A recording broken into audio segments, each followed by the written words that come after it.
la vérité. Moi, je suis le fondateur de la sapologie. Oui, le mot sapologie, c'est toi. Le mot. N'a débuté que le colanga a créé la sapologie dans l'équipe Batonius. Non. Oui. Est-ce que moi, je suis le fondateur de la sapologie. Baké dans boutique. Baké dans boutique. Mais j'ai fait ça avec. J'ai fait ça avec le bobo. Oui. Mais le bobo, il sait comment on a fait. Nana Betty et la Mamoko et l'attaqué Kofi. D'ailleurs, on a meki ango. Tourné le bobo à Betty. D'ailleurs, filmer le bobo. Le bobo a filmé ango nyoso. Tout tourné. Filme côté.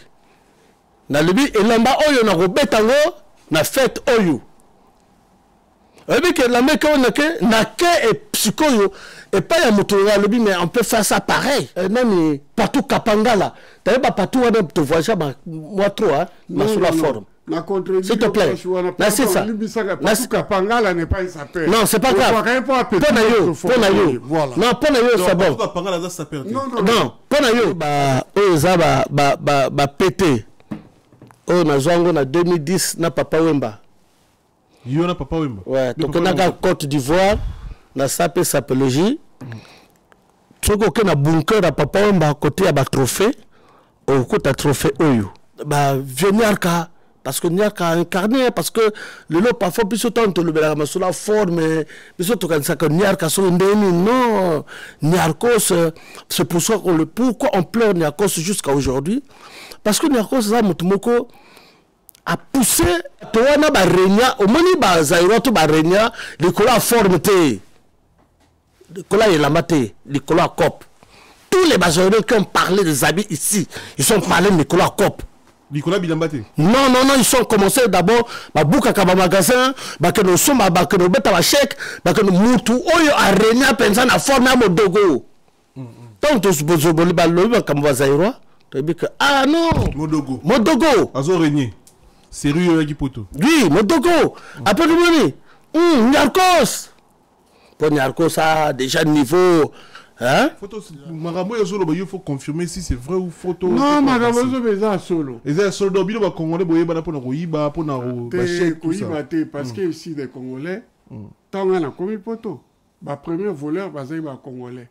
Vous comprenez? Congolais Brazzaville. Moi j'ai quitté le Congo pardon. J'ai quitté le Congo pour les habits. Ngana ya kate ko na ya ko yekola ko sala manibat ou na ko sala soki ba nini wana non j'ai quitté chez moi dans Congo parce que na moni ba sapo ba comme ko bimana ba moni tout na zaka na bango nga so beta fomba so lianga tout temps na so mona ko so beta nga ba kawo na fa na kota mboka wana pour to beta na ba mitu.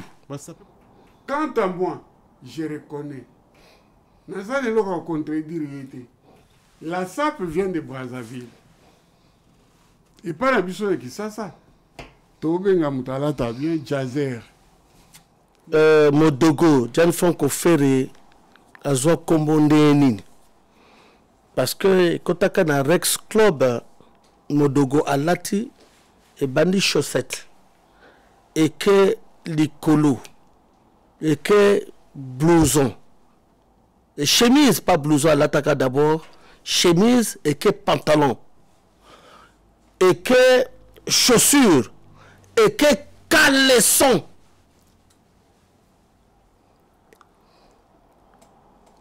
Gianfranco Ferré. Gianfranco Ferré. Et c'est à ce moment-là, à ce moment-là, Franco Ferré, à ça, Franco Ferré, bah, bengi par Papa Wemba Gianfranco Ferré. Ce n'est pas mon dogo, ce n'est pas Nani Niarkos qui a donné le nom. Pas solo la vérité.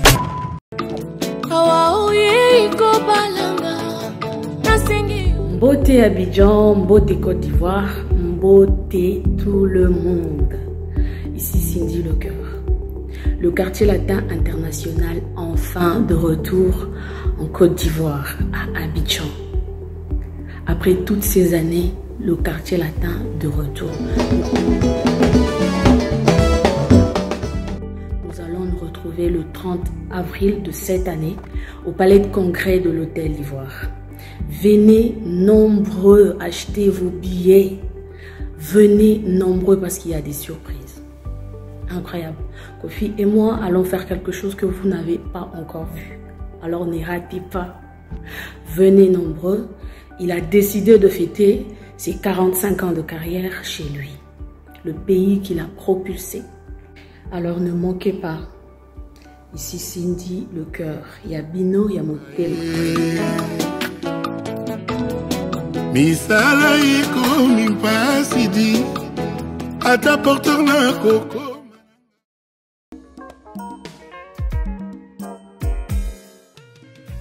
ON Multiservice, organisation Ngozulu, avec l'artiste peintre Gozen Matuidi. Pour vos services de décoration intérieure et bricolage, tous travaux de peinture, papier peint, enduit, parquet, carrelage, électricité, plomberie, montage de meubles de cuisine et plateaux télévisés, contactez Gozen Matuidi. Service designer, tableau de peinture, portrait, création de logotypes personnalisés, service sérigraphie et autres. Un seul contact. Les 07 58 58 10 72. Le travail professionnel dans le strict respect des règles de l'art. Avec l'artiste peintre Gozen Matuidi, le pro.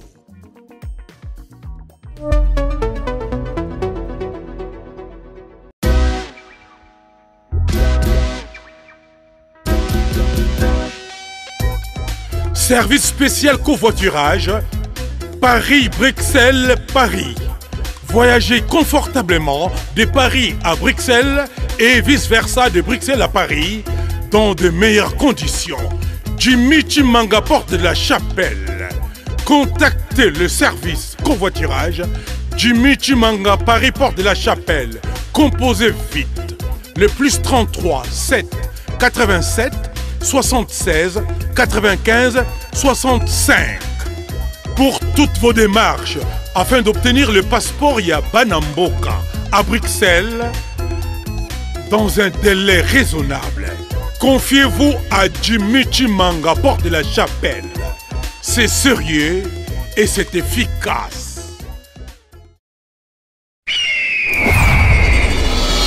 Hugues la coiffe Icoté. Hugues la coiffe Icoté, votre salon de coiffure sur la Nationale 3 au pavillon sous-bois. Ouvert tous les jours de 9h à 20h, même les jours fériés. Plus d'informations au 01 41 55 0000 ou sur le www.huguelacoiffeIcoté.com. Hugues la coiffe Icoté, l'homme qui coiffe la ville.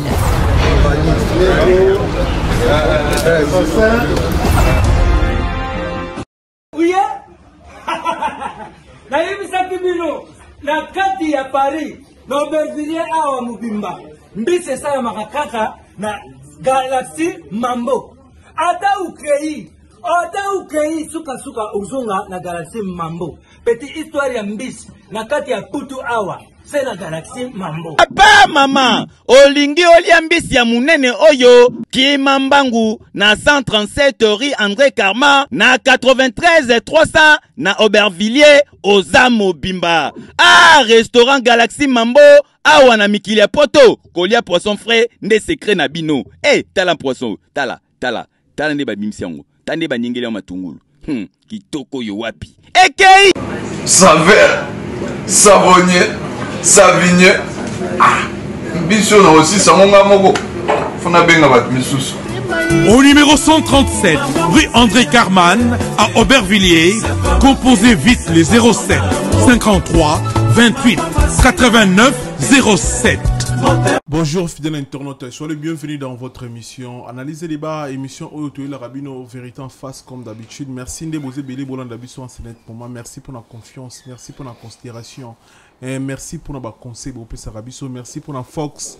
Bandeko na biso ya Congo ya Brazza, bandeko na biso ya Congo Kinshasa, bozo pesa biso ba Grand Fox et aussi la biso souka na plaisir. Merci bozo beli bolanda biso à travers le monde, bozo la biso na télévision centrale télévision moko ba chaîne partenaire, bozo la biso à travers Télé Plus, oyo facilité bandeko na biso na Congo, bandeko na biso na Brazzaville, plus au internet ezate ba chaîne télévision ezo participer biso pour na bandeko ba un message bas à la capitale na vérité pour eza tono tumba musique ati. Le ton a réel plaisir na kati ya ba tono. Tuzana kulutu ashama voto. Tuzana Ben Mukashali s'appelle donc tuzana bango tome ko de kotski makambo bongo itali musique congolaise, musique en général en fait pour tout le belaka congolaise c'était tout sur la musique en général, musique ouverte et puis tome ko sur la masolo bongo itali forme masolo itali sap parce que Ben Mukashali s'appelle donc bébé qui a parmi ba saper ya Braza kulutu ashama voto pe aza parmi ba saper ya Congo Kinshasa. Donc Tomiko de Kotske, tout ça l'analyse très bien, très intéressant. Na bandeko tout balingara solo ya forme et puis bandeko balingara musique. Ben Mukashali s'appelle. Bonjour, bonsoir. Ah bonjour, bonjour Migueniema. Bonjour Solo la bien. Voilà. Achama voto bonjour, bonsoir. Oui, bonsoir Migueniema. Enfin, le présentateur vedette de l'émission Solo la vérité. Je suis fier d'être avec toi et fier d'être avec mon ami Ben Mukasha, le Congolais de Brazzaville. Voilà. Le créateur de la sapologie. Merci. Voilà. Bonjour. Ah oui, Chamo Voto, yo après. Voilà. C'est bon, on est ensemble. plaisir na biso yo yamba bino mbale le loto mais ko sala analyse moko na mambo itali bongo bilamba et puis to me ko fongola bandeko mémoire bandeko bilamba za na génération te.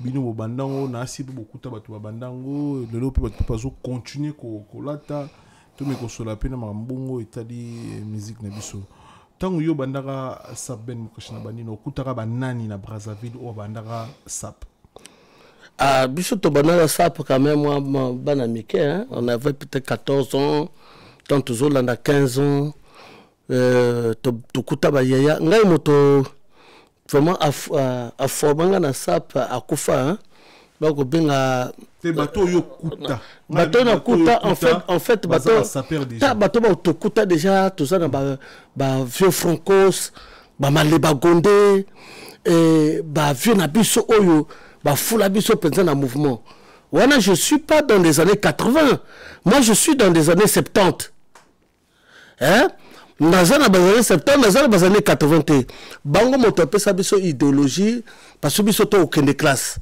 Entre temps, quand aux autres a classe, la sérouana to ça la paix, après to kota pe dans ba mouvement pour aux la bien s'appelle pour ça la vraiment présence faut dire qu'à lisango pembeni. C'est comme ça qu'on a commencé voir. Na brazo kota avec sapo.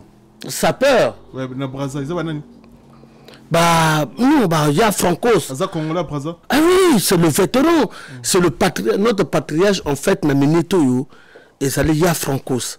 Ma debangonda kufa, batutuba, nani muto ucho kufa awa, ngoma marlon, auto kufa. Donc, patriarche moko et tikali na Congo Brazzaville. Et ça, il y a Francos.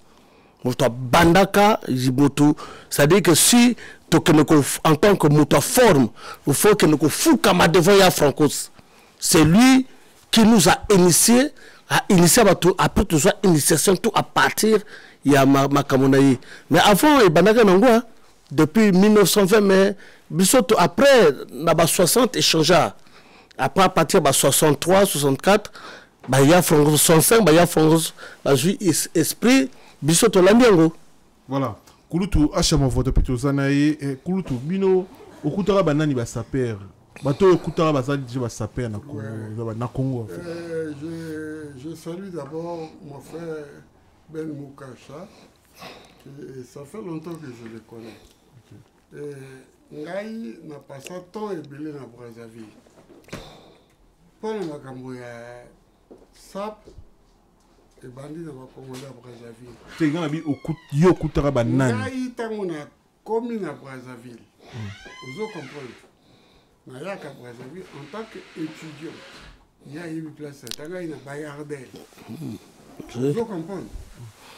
Et j'habitais Poto. C'est là que la bandit pour apprendre religion qui t'aime. C'est-à-dire, ceux qui n'ont pas eu, n'ont pas à ma vie. Alors, tant qu'on a eu na bandit ko frère Zouagouana ya Bilamba, c'est à comment on appelle ça? Bakongo. Bakongo. Tant on a dit qu'on fréquentait Bakongo, c'est en 1977. Il y avait des Parisiens, Baouti Poto. Il y avait l'Enfant Mystère. Il y avait Jean Bakoukas. Du fait qu'il y a un bilamba mingi, na boutique na bango, bazako teka bilamba attaqué au kikushi. À l'époque, pantalon attaqué au kikushi, il avait coûté 21 000 francs CFA. Naba Congo. Alors, naye na sombi. C'est à partir de là que je connais ces gens qui viennent de l'Europe. Mais Moutou Oyo, à Kangama Kinangami, Zaki Jean Bakoukas, que son âme repose en paix. Nazaki Naye, Ben Moukasha, na cimetière. Tanto que Kukundaye, Mboule Beta est danger. Donc pour là qui me suit, c'était pour nous dire que je suis Nazala Kinabino. Tout ça qui kuna. Et Batoua Sepelaki, comment la présence d'Angaï. Et puis, Nasalaki, à partir de Yaye, Bazaki Baoumi Bali, Nasali connaissance, dans l'Enfant Mystère. Vous comprenez? J'étais encore à Kinshasa, l'année 77. Je ne sais pas si Ben Moukache était déjà en Europe, mais les deux là, bah, c'est plus là qui n'engaille, du fait que nous sommes déjà taqués au Kikush et pas dans le Congo. Mais en dernière minute, il y a une boutique dans la mairie de Brazzaville. Boutique Regard. Donc, on a un pantalon à Pamba. VH, on a question dans la terre. Oui, c'est au salon de là, ouais. Ok. Question dans la terre, qui banani na ça. Ngai pour na basapologie na bango. Je suis congolais. T'es grand le bien yo na congolais na Congo. Les deux congolais à Liboso na Yebaki, na Bilamba Zaki, l'Enfant Mystère et Jean Bakoukas. Voilà. Ba congolais à Congo. RDC. Ya Brazzaville na tout na Congo ekutaka banani na mamba Bilamba. RDC. Na Congo na biso. Je reconnais les pauvres vieux ceux qui vendent. Ah, vieux ceux qui vendent. Oui, ça va vivre beaucoup. Comme moi je faisais partie de Viva la Musica. À la sortie de Viva la Musica, viens ceux qui vont à Poto, à ça là juste une semaine. Batoloko est grand prêtre aussi qui a maneno. Batoloko la ya zaza ba yebi ki achazol la vérité. Parce que Nazalaki pionnier à Viva. Et les vieux ceux qui vont à 2 semaines, il a sorti à Viva la Musica. Il a beaucoup de bilamba. Ou beaucoup de la lata pour mon avelu Rwanda. Tant qu'on y a kolingana elu mama yo yo yo. Et quand tu as mon local, na ensemble avec Rwanda. Ceux qui vendent. Ça dit pour nanga le meilleur sapeur yaba congolais c'est le vieux ceux qui vendent. Voilà. Nabino mbaina na ya poto liboso. Nabino mbale. Na nini. Non, mais il y a 83. Bon, achat. Il y a avant. Il y a avant. Il y a couteau na poto. Mais na couteau na poto, ça a vibré. Ah, qu'on vibre, c'est-à-dire? C'est-à-dire que ceux qui a qu'à vangaï na poto, na yeba ko vibré ma casse, mais aya poto, je sais pas s'il était étudiant quoi. Parce que moni ba musu ba yaka poto bazaba na bango ba étudier ko bata na ba province. Bien sûr tozaki bato hein bato masolo. Ponga outi. C'est-à-dire yo tant yo yé poto maramo bando fi. Gaza moto formé. Moi j'ai quitté le Congo pardon. J'ai quitté le Congo pour les habits. Ngana yaka te ko na yako yekola ko sala manibat ou na yako sala soki ba nini wana non j'ai quitté chez moi na Congo.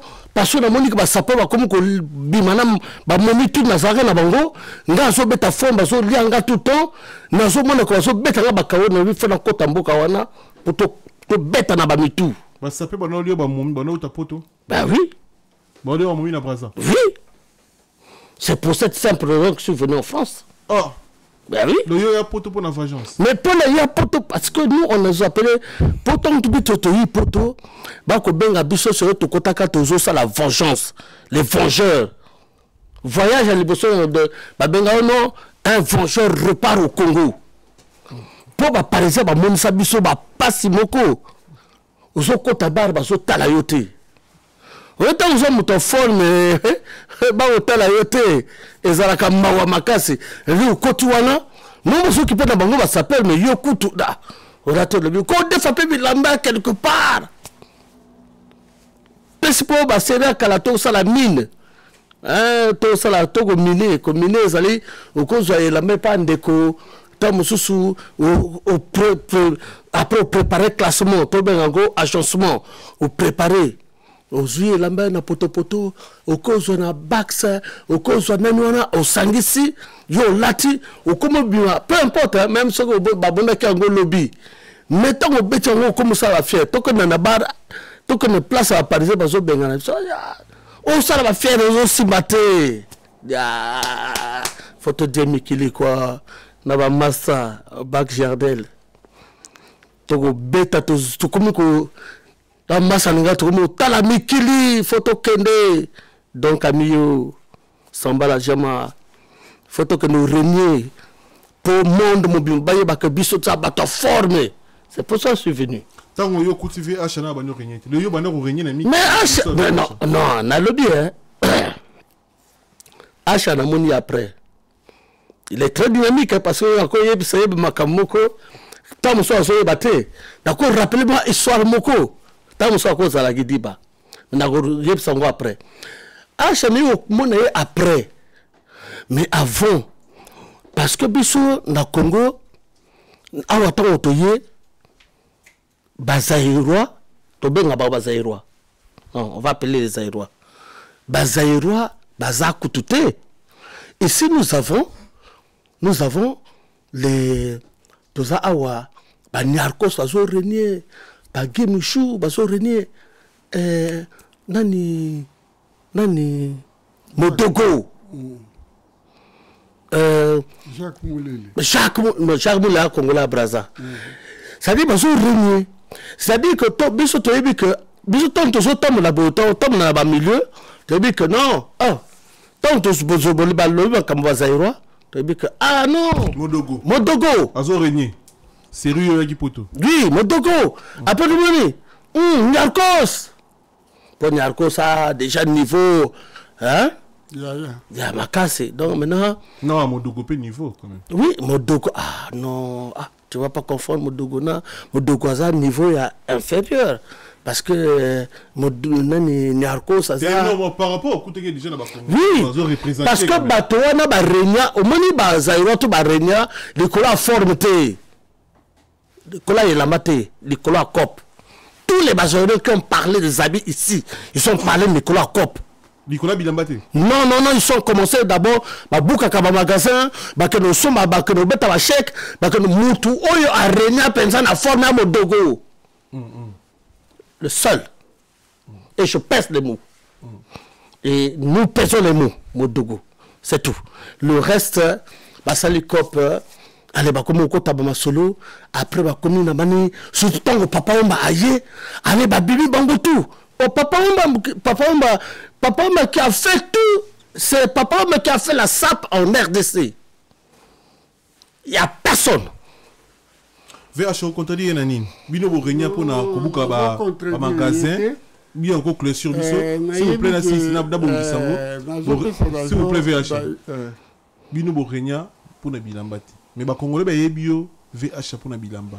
Mais Ben Mouka Chalobi Borenia pour na ba chèque na kobuka magasin. C'est vrai ou faux? Yokanga Banka Sefa Mbote à trop. Banka Akim Mbote à trop peli susu. Banka Angola Mbote Bele. Vous comprenez nga? Très bien. Ben Moukacha, il a pleinement raison. Tamana Yepoto. Nakuta qui va saper, c'était des Congolais de Brazzaville. Est-ce qu'on peut permettre de développer? Développer en temps, non? Tant on a Yepoto. À partir de Brazzaville, Comme moi, je suis étudiant à Brazzaville, j'ai rencontré comme par hasard. Vous comprenez? Nakuta comme par hasard. Nakuta na l'enfant mystère qui a ébié. Nakuta ni na Jean Bakoukas. Ngana yaki pona bangote. Vous comprenez? J'avais aussi des amis tels que il est devenu pasteur. Comment il s'appelle? Attends. Dis-donc pas qu'à ça. C'est le premier Nani Takeo Kikuchi. Tantôt qu'il il fut étudiant comme moi. Tout ça qui moi groupe moi comme étudiant, toujours linga bilamba. Mais yenda yebaki amemi ya yebi. Baninga la boutique regard. Et ça qu'on fasse la mairie à Brazzaville. La sombi Takeo Kikuchi ici. Ngana joie en côté. Parce que et coïncida qui na 78.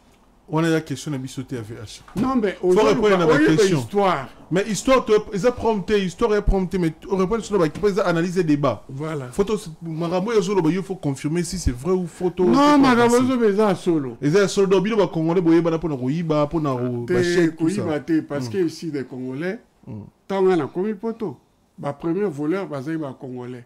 Vous avez compris? Voilà Brazzaville. Bazo côté na boutique, ba lali kuna. Oh. Ah ben oui, bah lali. Na tonga moko na yeneti à côté na légal, à osolana mukolo à boutique, bango ba bimi. Mais bah si ba ibe bilamba na sous-sol. Ça dit le premier voleur que moi j'ai connu en Europe, c'était les Brazzavillois. Osolana. Très bien. Tonga na komi na poto. J'avais déjà des contacts avec l'enfant mystère. J'avais des contacts avec Jean Bakoukas. Bapé sangai téléphone bango na adresse na bango. Lenga na komi na poto, nga na koma ki avant bango. Bango ba yeko koma. Na bengi bango, na ju bango. À l'époque, tous les Congolais à Brazzaville bayebi Jean Bakoukas azai kovana na Sarcelles. Sarcelles village. Pour aller mboka ba Congolais à Brazzaville. Sarcelles village, ouais, c'est vrai. Vous comprenez? Tant na ye na kutai na bango. Na l'enfant mystère. Ça, c'est histoire vraie.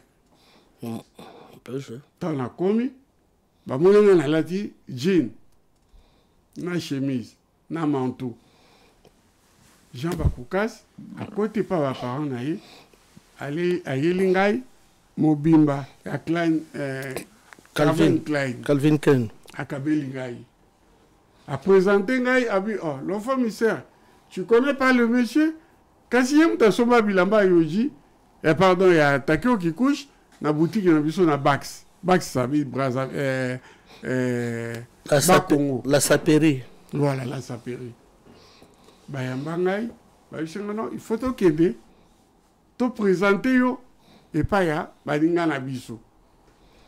Bango avant da wapi na et pas ba étudiant, c'était on appelle la Mecque. La Mecque. Et moi, j'habitais Paris. Rue de Béranger. Bango bazai ko vanda na banlieue. Ba ye na ngati na rue Béranger. Où la République. La République, ouais. To komi kuna, to koti. Ça c'est l'histoire vraie. To komi, to keneke pa nani. Et pas il y a Saint-Exupéry. Makati ndakwa les moi petit studio moko. Bazaki yena gagao ya yebi gagao azaki mutu makasi ya Brazzaville. C'est ça. To côté pas gagao na Saint-Exupéry. Ah, Saint-Exupéry comment na moninga kaka colère à danger. Alobi on a Kilari. On est ni zo bozo na mutu ndé wana ndako za muke bozo mais pourquoi? Bah ouais, c'est non mais yé aza Zaiko lingo ba Zairo congolais. Atanga na Brazzaville, akola na Brazzaville, aza na mentalité ya ba Brazzavillois. Aloba na na Kilari ya wiso. Circuler dans la Kilari ngana yo kaka. Donc ça dit présence sanga eza nécessaire. Circuler. phrase wana ezaka na poto akala ya yebi yango circuler ça dit bima lis-moi tout le monde a ôté des questions wandolo circuler bana poto to akala bayebi verbe wana circuler mbala moko taka bayaya ba grand prêtre yoza ne lokoti na bima lera na bima gaga wa yebaki ngai ko gaga azaki mwana beach à Brazzaville bino les petits là na yebiye azaki parmi ba étudiants congolais na yebaki il y avait des fois na ozoma ma marchandise na ye na kotile na bato toko décevoir yede nga na considérer le quoi congolais à Brazzaville à partir wana na éviter pas zoka bilamba ba benga lisu na kati ya chambre na koti na nani gaga te gaga waza na kati nani l'autre là comment il s'appelle l'enfant mystère mais Saint-Exupéry bazaki na kati ya ndako ngai l'enfant mystère na Jean Bakukas okoti bafungoli val ya efongo na bilamba ti babinsi bilamba bapesi ngai yango wana ngai formalité forme nayebi biloko ya poto te naza no sincère bato apesanga bilamba to na ye Brazzaville c'est les Congolais de Brazzaville to na ye poto akabelanga Marcel Lassens ye nda yebi bilamba wana Congolais akini bayebi Marcel Lassens te olero azaki maman na ba couturier français apena mobimba ya chemise ya Marcel Lassens na limbati nango enta na kanga mia ba Congolais à Brazzaville. Quant à moi, je reconnais naza lelo ko contredire yete la SAP vient de Brazzaville et pas la biso de Kisasa tobenga mutalata bien jazzer mais le mot saper nga na lobi yango papa m'a parlé Kesser a parlé Nyarkos a parlé ça dit makambo ya SAP et wuti na Brazzaville. Merci, tu prends la parole. Non, avant de la parole, vous avez reconnaissant devant des Belé dans le monde entier que les seuls sapeurs reconnus na SAP na ba Congolais à Modogo. Non, écoute-moi bien. Modogo c'est mon frère, c'est ma génération. Na lobi na yo. Tokuta ba yana bango nono ngando. Yem to lobi moi.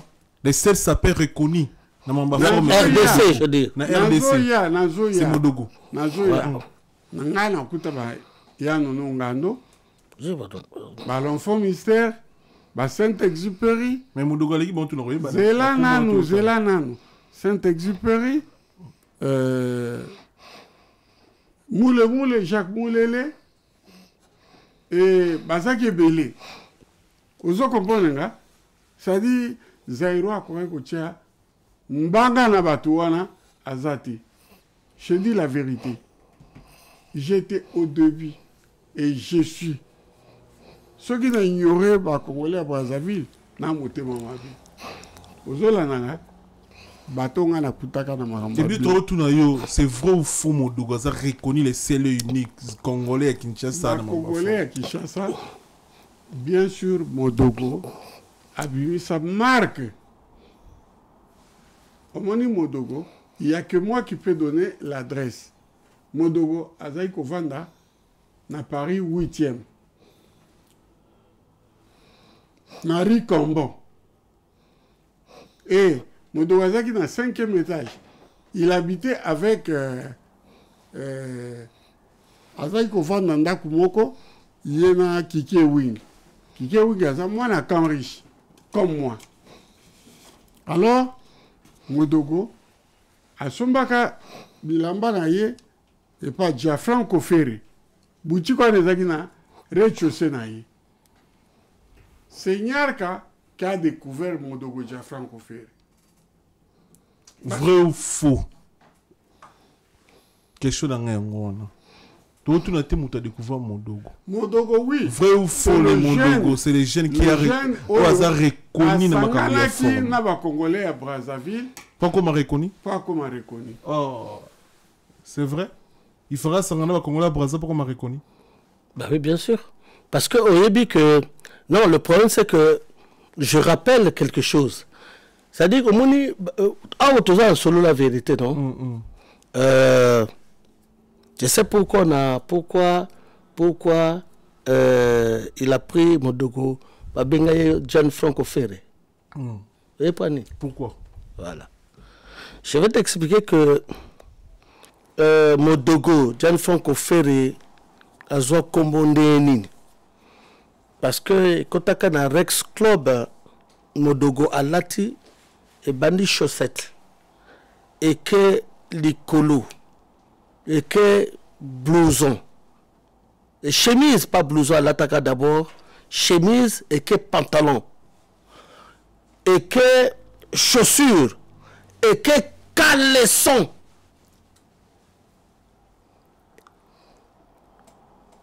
Gianfranco Ferré.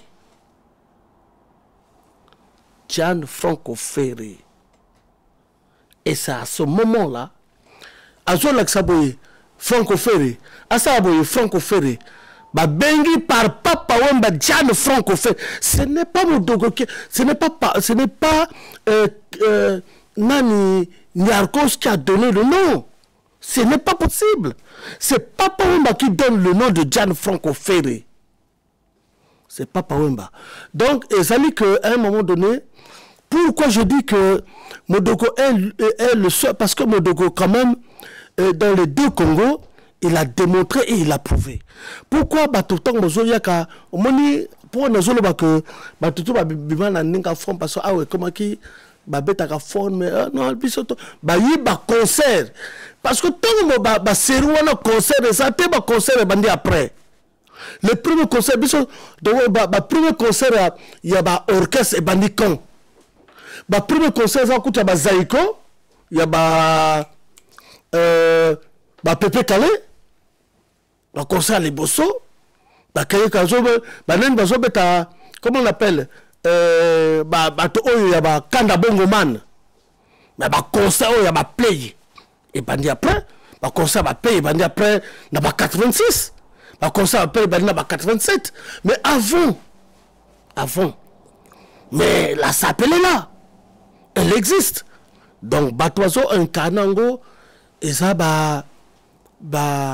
vieux Niarka parce que Niarka a incarné parce que le lot parfois plus autant de le sur la forme mais surtout quand ça que Niarka sur non Niarkos c'est pour ça qu'on pourquoi on pleure Niarkos jusqu'à aujourd'hui parce que Niarkos ça Mutumoko a poussé idéologie moko yango Monique Batonyoso au communisé au lingo yemba et ça idéologie Niarkos parce que yango wana biso to sala ka wana to sa photo simba kanyarka parce que en tant que mutaforme na koloba que Modogo parce que Modogo il a remplacé en fait Modogo remplace un peu l'incarnation de quatre idéologies à Niarkos yetant ozomba ne sait pas parce que c'est azoyema na bango a idéologie wana donc c'est pour dire que mon frère Lelo Moutam Mata Kita, nous étions là.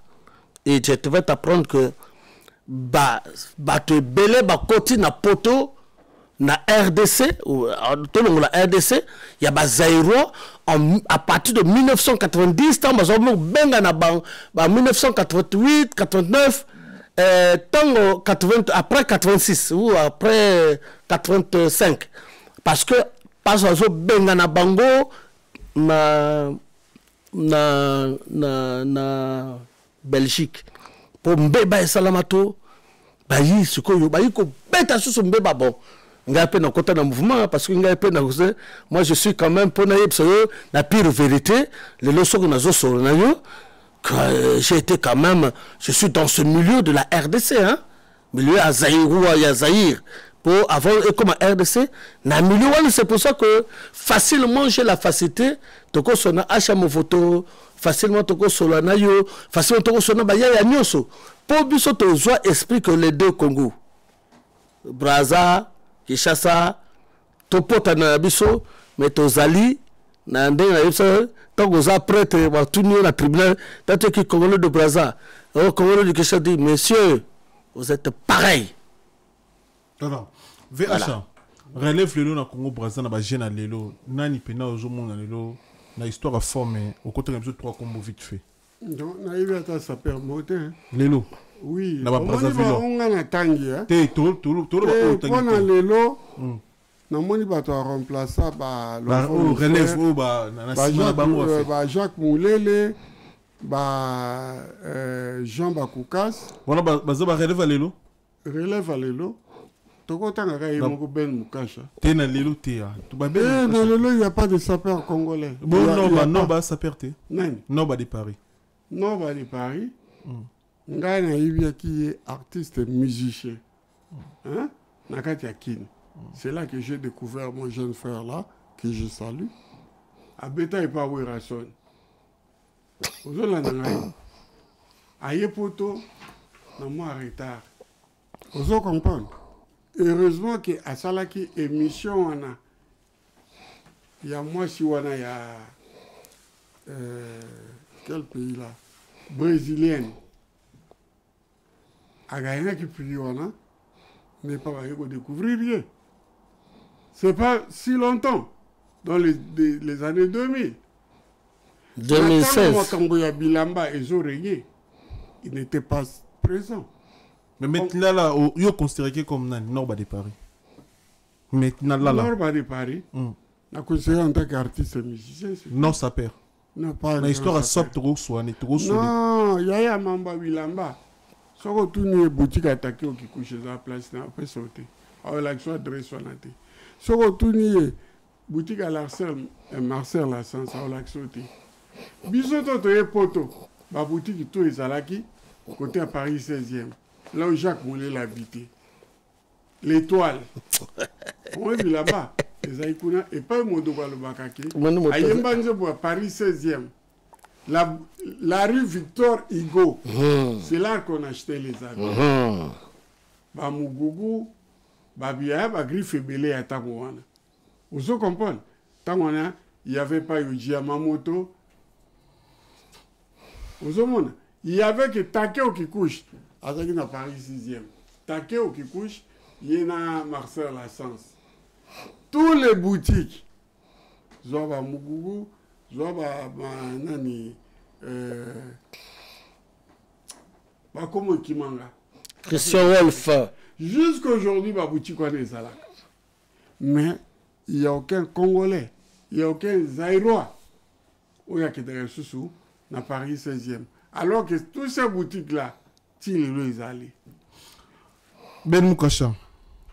Le loba Congolais ni au monde va l'histoire à forme tout gros. T'as des moi 3 combos yo monde rapide. Baza est belé hein. H c'est normal.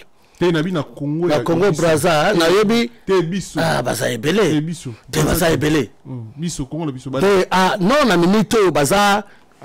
Soko lobi Congo na biso. T'es na tous les pays à Brazza. S'il te plaît. Est-ce que Congo le biso? Oh ya Brazza, oh ya Kisasa, baza tala. Neti par exemple. Mais quand tu as dans Fomu Kimbangu, Cyril Kina. Oui, tu as dans Badite Nzongo. Pour pas que tu ta forme, au monde à petit, au monde nani, Banikas Bayeka. Baza ta forme, au monde nani, Patou Kapangala. Tu as pas Patou à te voyager, moi trop, ma sur la forme. S'il te plaît. C'est ça. Kapangala n'est pas sa paix. Non, c'est pas grave. Ponayo. Non, Ponayo, c'est bon. Non, Ponayo, Aza sa peut. Mais moi, je dis que Aza moto forme. Non, non.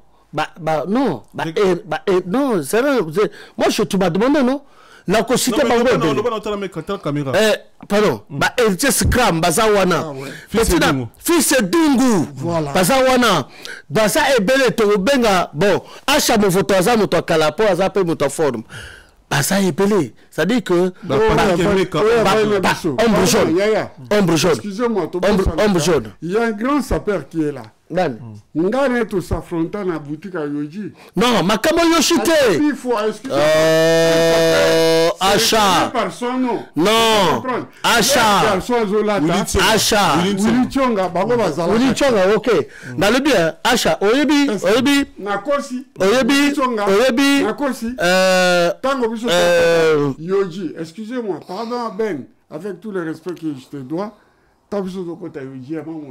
il y avait 2 vendeurs là-bas, une vendeuse et un vendeur. Qui est devenu directeur. Voilà comment directeur. Ouais, je sais. Loïc. Il y avait une vendeuse qui s'appelait... Nous avons...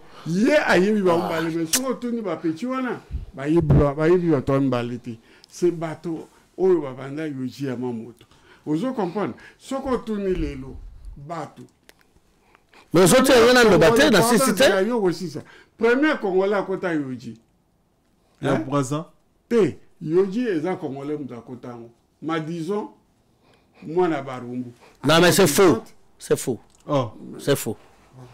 Histoire est bien gotée. C'est faux. Parce que au moment... Non, mon frère. Non. Celui qui a découvert Yoshi, c'est Jean-Marc Aloni. C'est Jean-Marc Aloni qui a découvert Yoshi. Je connais Aloni. C'est pas vrai. Zelanani. Non, il y a Jean-Marc Aloni, il y a après. Il y a Jean-Marc Aloni qui a découvert Yoshi. Il y a Jean-Marc Aloni a découvert Yoshi. L'enfant J.P. Ngwaku, celui qui a introduit Weston. Comme on l'a à Weston, c'est J.P. Ngwaku. Parce que Congolais, Moko Ayebaka Weston. Oui, voilà. Maintenant, au moment Tongo Yoshi wana ezo beta mawana. Tout même yo zane na potote zo beta manager na kati ya Brazate. Non, arrête. Dans le bien. Il est là, non, il est jeune. Non, je ne permettrai jamais. Non. Non, Acha, je te permettrai jamais de dire non. Nani. Azako ça va pull. Man. Yo quand tu Yoshi va venir là tango. Tu sais Yoshi est sorti quand. Et puis la personne Yoshi déjà la première griffe à Yoshi Badika. Nani. Tant que tu t'as comme sous. Tant que mais tant que ça après. Le bien Yoshi. Azaki na Champs-Élysées. Ozolo baba griffe. Ozolo babiloko marité. Non, pas marité. L'autre là, qui? Tu me parles de quoi? Le japonais là. Mais je te donne de nom, tu me parles de quoi? Moi, ce nom-là. Tu me parles de quoi? Mais ma griffe à 90. Tu me parles de griffe à 90, c'est ça? Non. Il y a ça qui depuis 82. Mais alors, tu me parles de quoi? De qui? À l'époque, il y avait pas. Et c'est Miyake, c'est après? Tu me parles de qui? Non, comme les qui m'ont gagné. Attends. Lenga. T'es bien, Lenga va s'apporter, l'instant. Bazaba s'apporter. Parle-moi de sapeur. S'il te plaît. Non, frère. Non, le Belanga m'a formé. T'as la plateau, hein. Oh, bon Nico. VHA. Ce combo est tout avancé. Ben Moukacha, Sikoyo, tu as Brazzaville, tu as ta chère. Comment ta chaise, c'est-à-dire? Kosuma marque, Dolce Gabbana, Gucci, Discord. Non, attends, tu me parles de quoi, toi? Aujourd'hui, c'est terminé, ça. Aujourd'hui, les gens, bateau, comme il y a ça, bateau, comme on l'attendait, parce que non, tout ça, là, ta chaise, n'a le bien. Je vais prendre un exemple aujourd'hui ici. Moi, j'étais à l'enterrement de Papa Wemba en 2016. Le billet coûte 1600 €.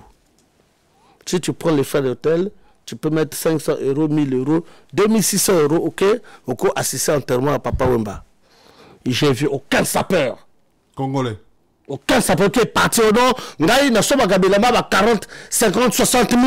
Azalakité. Ça veut dire quoi? Patrick Mekazalaka. Non, Patrick, moi je ne l'ai pas vu. Bon, j'étais là.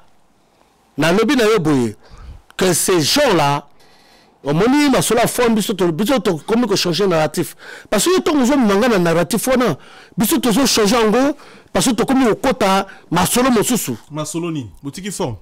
Non, quand tu as forme, tu as comme un Masolo narratif Mosusu. Mais je te rappelle que Papa Wemba, pourquoi il y a eu ce narratif, pourquoi ils ont changé? Je n'ai pas expliqué. Mais Tozala qui wana 2600 € tout simplement voyage, billet.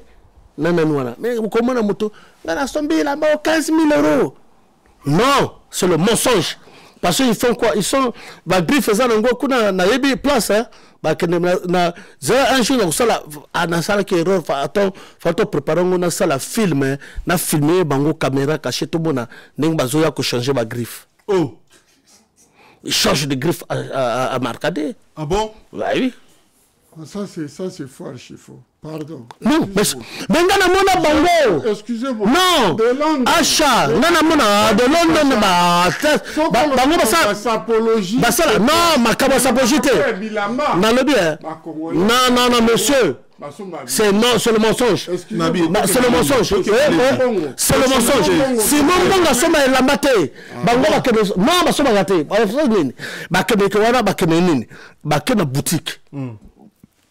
Boutique. Mais j'ai fait ça avec. J'ai fait ça avec le bobo. Oui. Mais le bobo, il sait comment on a fait.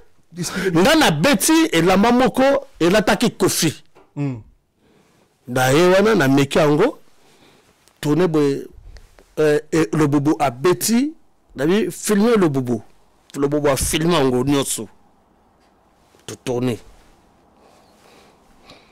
Filmer côté. Na libi elamba oyo na robetango na fête oyo. Que la mec on a que na ke et psychoyo et pas ya motoya libi mais on peut faire ça pareil. Pas tailleur. Oui. Non, on envoie ça tout ça, c'est comme ça qu'ils font. Mais malé me fait acheter. Non, c'est ça. Non, mais seul le yebi. Achat au yebi. Ça dit que les gens ils trompent. Parce qu'aucune personne actuellement qui peut payer un vêtement de 15 000 € à Zati. Trésor, on a plus de 15 000. Non, mais ça c'est Angolama. Ça se passe en Turquie. Personne. En Turquie, mon frère. En Turquie. Écoute-moi, en Turquie. Non, en Turquie. Tu sais, quand on parle d'argent, la SAP, ce n'est pas des millions. C'est ça que... Et nous, comme on ça la faute Niwana. La SAP, c'est un état... La SAP, c'est un état d'esprit. État d'esprit. Tant que il y a non, la SAP, et ça, tu n'es plus dans ce mouvement-là. Ce mouvement-là est hors roi. Ce mouvement est déréglé. Il faut... Il y a une idéologie que... Tout ça, dans ma valeur que nous défendons. Nous ne défendons pas les valeurs de milliardaires. Un milliardaire défend ses valeurs. Mais toi, tu es un sapeur, tu es un sapeur. Il faut défendre tes valeurs. Tu as quel pouvoir d'achat? Tu travailles où? Qu'est-ce que tu as 35 000 €? Il a quel pouvoir d'achat? Il a quel pouvoir d'achat? Il a assommé la 35 000 €, la police, on va l'arrêter. Il ne faut pas jouer. Mais je pas ça. Non, les gens ils font, ils fabriquent. Laisse ça. Laisse ça. T'as la caméra. J'ai vu les gens s'habiller, dépenser leur fortune. On a pris exemple, le monsieur qui est en face de moi. Hein? Comment il s'appelle? Willy Chong. Willy Chong. Est-ce que vous pouvez savoir que moi, je suis bilamba le Kouta? Parce que il était toujours accompagné de sa femme que j'ai retenu Lydie. C'est pas le nom de ta femme? Tokuta na yoji. Na yebi bato bazai ko somba. Vous comprenez? Toloba actuellement. Actuellement. Bato ta marque ba somba pena bilamba ba 10 000. Défense. Asamba wa. Moko ta somba ka grifa lokuta. Baza wa. Vous comprenez là? N'importe quoi. N'importe quoi. Je prends un gars comme Jean-Si Mayas. Force Italie. Est-ce que la Braza Moutoleki a ça? Gay. T'es la Braza. Ce ne sont pas des sapeurs. Ok? Na lobi na yo boye. Au moins tant que landaye, il ne peut pas. Au moins tu vas poser pendant police à Fania à Padiawa. On va te demander démontre-nous le pouvoir. Il ne peut pas démontrer celui des vendeurs, celui qui peut payer des habits de 15, 30, 40 000 €. Ce sont les vendeurs. Non, il faut être vrai. Il faut être vrai. Ne mens pas. Congolais à Brazzaville. Basumbaka Bilamba au-dessus de leurs moyens. Vous comprenez? À préférer à la Lanzala, Masumba Bilamba. Pardon, excuse-moi, mon grand. J'ai accompagné des gens qui ont acheté les habits. Excusez-moi. Na vanda na ngana ndako, na boka petit bon que toi tu connais. Comment il s'appelle? Le mini quoi? Washington, le grand pays. Hein? Il m'a invité, viens, tu prends l'avion, viens à Munich. Na zonga na 10 costumes. Na sachet na ngana na musono to zona pressing. Ya Dolce Gabbana.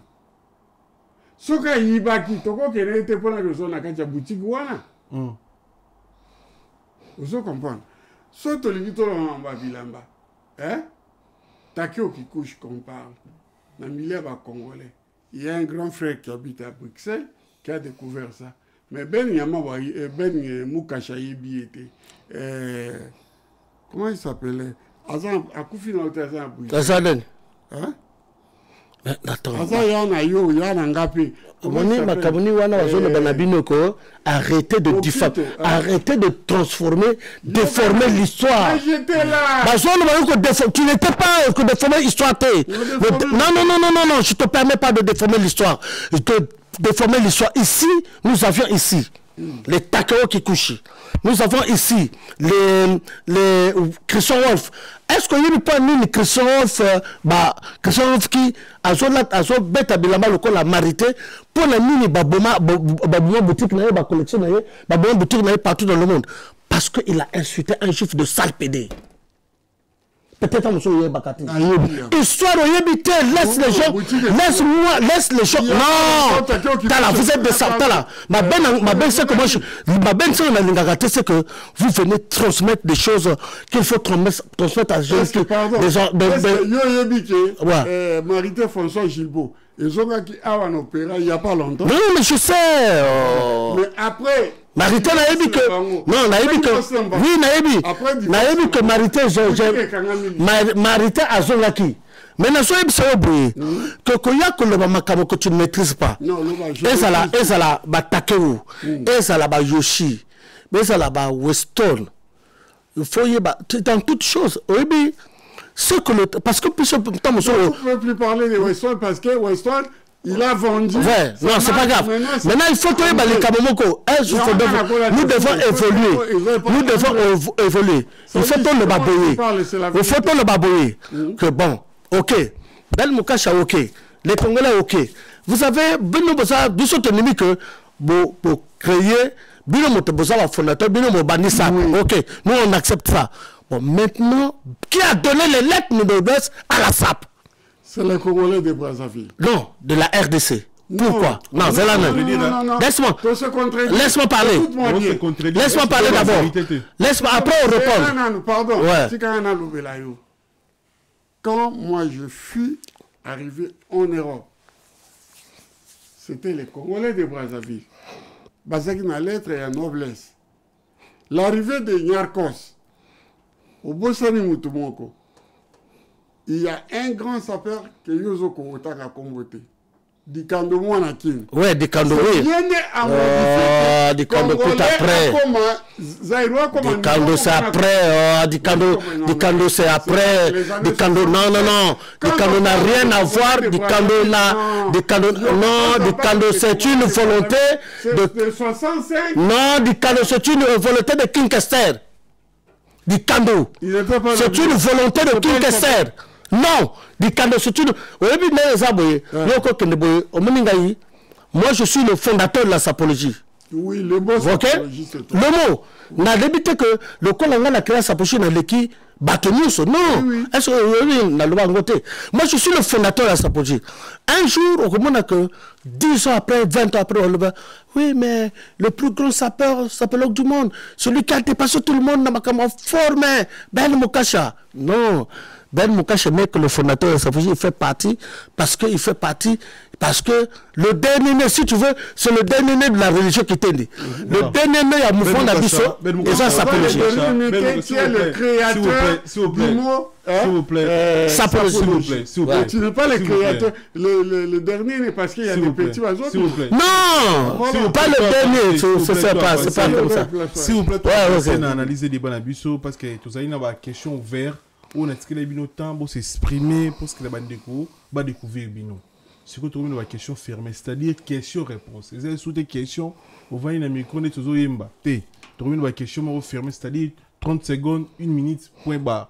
Donc, la question fermée. Question-réponse. La question véricile. Question-réponse. Mais comme on a Ben Moukacha, on avait H c'est comme s'il y a des choses différentes. Question, moi, comme nous allons répondre. Question fermée, moins de 2 minutes, s'il vous plaît, au Kobanda. Différence, c'est qu'on avait H années. Oui. Dès lati. Les bateaux au travail, on va sentir différence. Moi, je pratique. TVP ko sarati. Ouais, mais moi je. Moi, on avait habillement en fait na touche, il y avait H, c'est pas pareil na touche na yo. Il y a perception différence où yo sentir par rapport à H pas sa différence vite fait. Mais moi je rehausse l'élégance l'élégance qui est pure. Parce que moi on a 4 élégances oyo ezali nous faisons symbiose. Il y a élégance, on part de l'Italie en passant par l'Angleterre en arrivant en France. Biso tozana kati ya élégance wana pardon, mais tozana kati ya nga nazalaka na club moko na Guité babengaka bato tsongo zokota wana, c'est un club fermé pour rehausser l'élégance européenne, pas l'élégance. Il y a des japonais, toi tu viens en Europe, il y a biloko mosusu, alors que l'IAKA RSA au Kotaraboulo, après tu te moques de la France quoi. Donc l'élégance français. L'élégance européenne, monsieur. Européenne, merci. Différence c'est quoi? VH, la différence c'est na style latin yo latin. Et différence c'est ça nini? D'abord, il y a Yébi. Je suis le seul Congolais où il y a Kende, dans ma noblesse. Na Kende même l'école où il y a une place de Paris 9e. Batindanga kotinda na mutamu na ngana lekaka na Champs-Élysées. Vous comprenez? Mundele. Abi, toi, quand tu passes tous les jours là, je te vois toujours très bien habillé. Tu dégages la noblesse. Na kotinda yokuna. Et les lots monanga n'a pas couturier nyoso. Au monanga n'a pas monté. Je suis avec tous les couturiers, les grands couturiers. Il y a une différence autour de nous. Question fermée, hein. Moi, je suis noble. Je dégage la noblesse. Noblesse. Ce qui est différent de tout le monde. Ah ouais. Donc, différence, c'est ça. VH, c'est noble. Il y a un style européen. Non, attends. Non, c'est pas ça. Ça décule pas de la noblesse. Non, non, mais la noblesse, c'est européen. Hein? Elle est européenne. Quand tu parles de la noblesse, parce que moi j'ai préféré. Non, oui, mais parce que. Non, attends, monsieur. Oui, je suis. Mais je pratique l'art du paraître dans cette noblesse. Ah ouais? Donc, au moment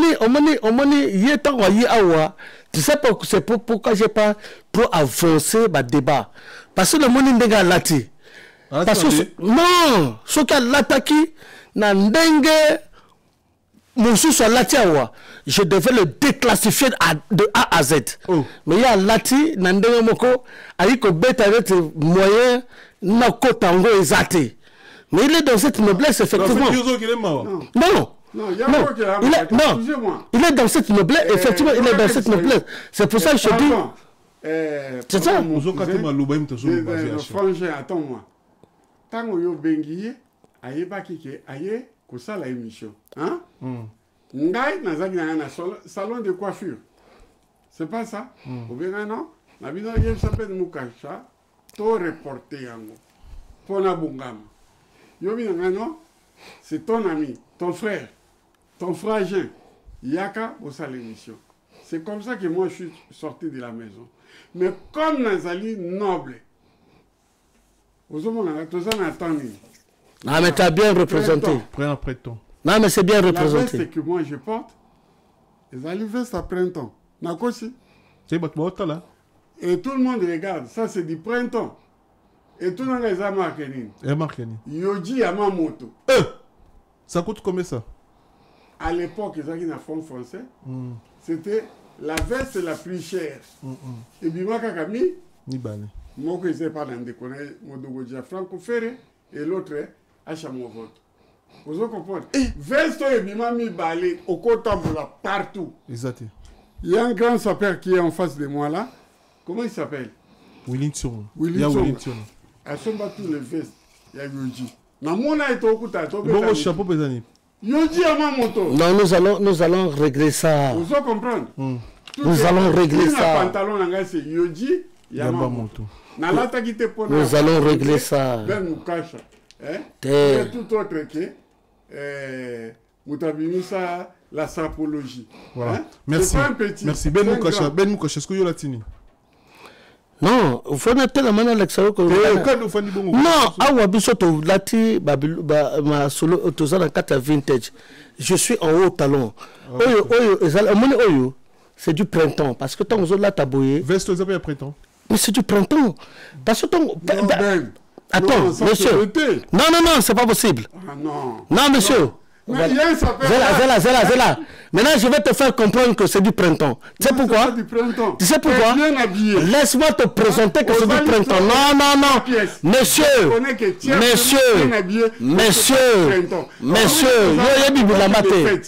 Moni Acha, oyebi formité. Non, ça a été. Non. On a confirmé que j'ai porté ça expressément et ça a été. Tu vois? Et ça a été dans confirmé que ça a été. Parce que ça, c'est des pièces lourdes. C'est une pièce lourde. Donc, vous aussi, Mango. Ben, c'est Mango, non, veste, costume, il est bien habillé. Non, mais comme. Tala, dans le bien. Dans le bien. Awa Nazara Kata Bumbacho, non. Excusez-moi. On m'a dit là, non. Il n'a pas retourné chez lui. Non, pourquoi? Il est bien habillé. Pourquoi? Tandis que moi, je peux aller aussi. Pourquoi? Parce qu'on est tous en cas de printemps. Mais pourquoi? Oyo ata obengi saperi à Brazzaville. Obengi saperi à Kinshasa. Obengi Rive Kono. Saperi à na le bien. Il y a Angola et Suisse. À cause que et là qu'on déconnexion mon vote lati. Ça c'est du printemps. Non, c'est faux. Mais ce n'est même pas du printemps. Non. Non, c'est pas du printemps. Parce que tu vois, il est dans du flanelle. C'est une flanelle. À l'autre printemps, on m'a dit printemps. Ça dit que aussi, on m'a dit oyo. Et ça fait ça lourd. Ça ne se porte pas en hiver. Tu ne peux pas porter ça en été. Il n'y a qu'une seule période qu'on peut porter ça en printemps. Oyo. Et en printemps et en automne. Oyo. Parce que pas en parce que Ezali, tissu, c'est du coton flagé. Et ça, coton lourd. Bah là, c'est la nani. Mais la personne, non, la personne va coudre à forme. La personne va coudre à forme. Il a trop parlé. La personne va coudre à forme. La personne l'école. Et en plus, là, il faut que je te calcule. Tu es bien habillé. Non, ma cama bien habillé et ça, ma cama c'est ça. Dans autres années, 2 semaines, hein. On a fait la gare du Nord jusqu'à Château. Il était bien habillé. Printemps. Ça, ce ne sont pas les habits de l'été. Ça, c'est dit dans le bien. Pour le printemps. Non, mais attends. Dans le bien, mais les habits là-bas, printemps et été. Entre les deux messieurs, Nana Lati, printemps. Mais non, on a habits là-bas, printemps. Voilà.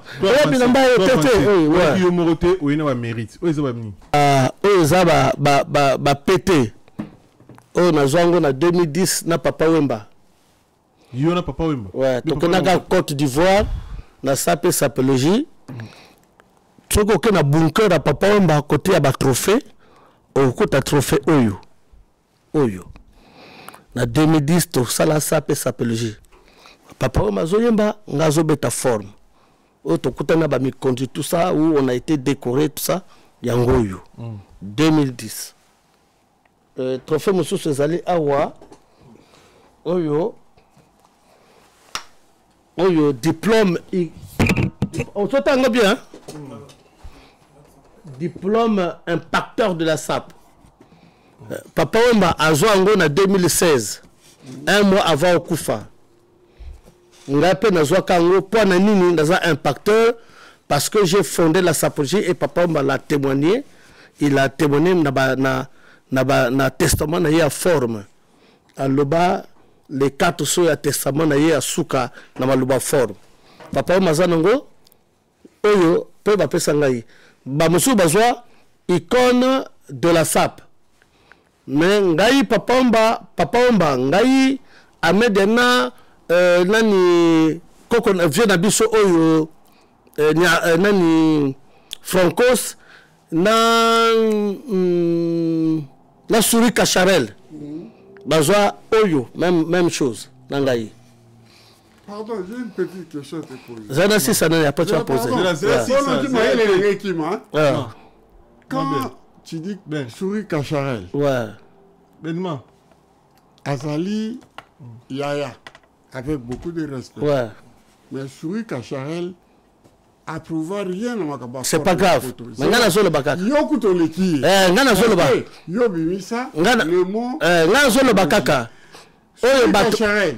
Oui, mais on a solo bakaka tende konangai. On a quoi expliquer ba tout pas congolais pe ya Kinshasa ba. Ouais, ngana zo le bakaka. Souris Cacharel fait c'est monsieur oyo bayambaka Nyarkos na poto. Ozomona. Mais Nyarkos les a battus. Vous comprenez? Bah, c'est pas grave. Tu continues à niter, tu continues à niter. Ouais. Bah, Souris Cacharel. Bah, Jacques Moulele, tu as eu ça. C'était à l'époque, Bilo Otezaki na Paris 16e. Et pas dans Toulouse. Bah, Kitinaye. Bah, on a Jacques Moulele qui habitait là-bas dans Ouezakini. Résidence Saint-Didier numéro 13. Vous comprenez? Bah, Kitinaye, bah, c'est au moins une boutique. Hein? Comment la chaussure qu'on a mis? Cacharel. Cacharel. Il y a tout continué. C'est là. Tout continué. On a ça va débat. On a débat. Kamamilaï. On n'a rien à. Non, histoire de. On a histoire de. Jacques Moulele. Hein? Souris Cacharel. Bango à toi-même. Nyarkos. Na. Ça pas toujours rien. Jimmy Weston. C'est bon. Tu sais si ça reste. Bon, Oyo, na Uto Zwango, il y a 1 mois et demi, à Foka.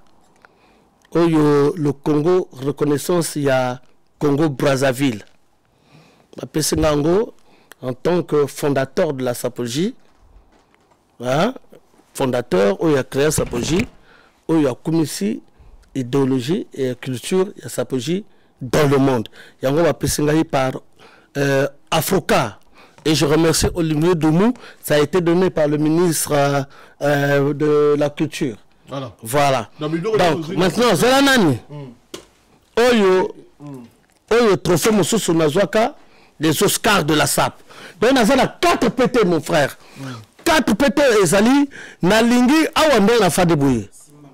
Hein? Nalingi, na Fadibouye.